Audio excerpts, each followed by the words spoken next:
देखिए, लुहांस्क में एक ऐसा इलेक्ट्रिक पावर प्लांट था जिस पर यूक्रेन का कब्जा था, लेकिन अब उसको लुहांस्क की सेना ने वापस अपने कब्जे में ले लिया है। आपको दिखाते हैं नीरज राजपूत की ग्राउंड रिपोर्ट। रूस और यूक्रेन के बीच में जो जंग चल रही है, दरअसल वो अर्बन वॉरफेयर यानी कि जो शहरी युद्ध होता है, और शहरी युद्ध में जो वाइटल इंस्टॉलेशंस होते हैं उन पर जो अपना कब्जा करना, अधिकार जमाना सबसे महत्वपूर्ण होता है। और यही वजह है कि रूसी सेना जो है और रूस समर्थित जो लुगांस्क मिलिशिया यानी विद्रोही है, वो खास तौर से जो इलेक्ट्रिसिटी प्लांट हैं या फिर और दूसरे महत्वपूर्ण जो चेक पोस्ट होते हैं, नाके होते हैं, उन पर कैप्चर करने की कोशिश कर रही है। और इस वक्त हम लोग एबीपी न्यूज़ की टीम में और कैमरामैन मान जो हैं वो लुगांस्क में ही, लुहांस्क जिसको कहते हैं, उसकी एक इलेक्ट्रिसिटी प्लांट में है, जहाँ पर जिसको जो रूस समर्थित जो मिलिशिया है, विद्रोही हैं, उन्होंने अपने कब्जे में कर लिया है, यानी कि कैप्चर कर लिया है उसको।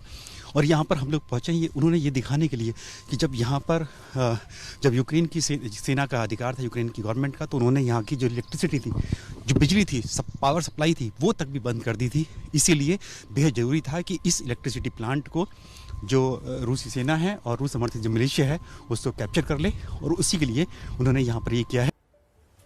और वहीं लुहांस्क में यूक्रेनी सेना ने जगह जगह माइन बिछा दिए थे। अब लुहांस्क की सेना उन माइंस का पता लगाने में जुटी हुई है। ये जो सामने हम लोग रोबोट देख रहे हैं, जो मशीन जो है, दरअसल ये माइन स्वीपर है, ये डी माइनिंग मशीन है।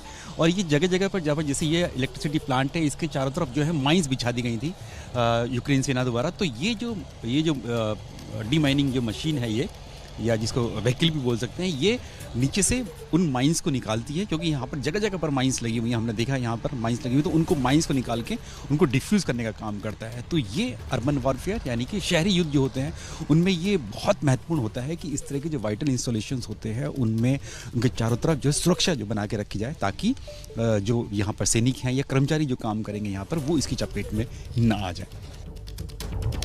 तो कुछ ऐसी माइंस भी होती हैं जिनका पता मशीनें भी नहीं लगा पाती। ऐसे में उन माइंस को मैनुअली डिफ्यूज करना पड़ता है। नीरज राजपूत की इस रिपोर्ट में देखिए।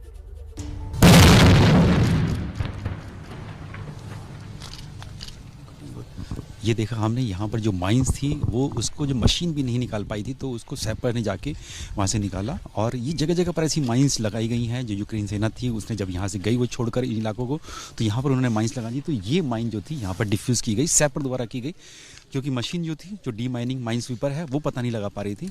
इसलिए खुद सैपर ने जाके फिजिकली उसको जाकर किया, जैसे कि हम लोग पहले ज़माने में देखते थे, पुराने टाइम में उसी तरह से की जाती थी। लेकिन अब मशीन आने के बाद भी कभी कभी मशीन भी जो है, जो नीचे दबी हुई माइंस होती है, उनका पता नहीं लगा पाती है। इसलिए इस सैपर ने जाके वहाँ पर उस माइन का पता लगाया और उसके बाद उसको डिफ्यूज़ किया। डिफ्यूज़ किस तरह से किया?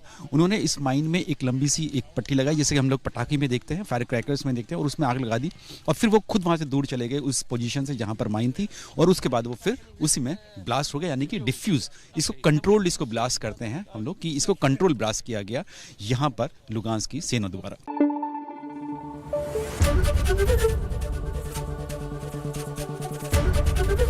एबीपी न्यूज आपको रखे आगे।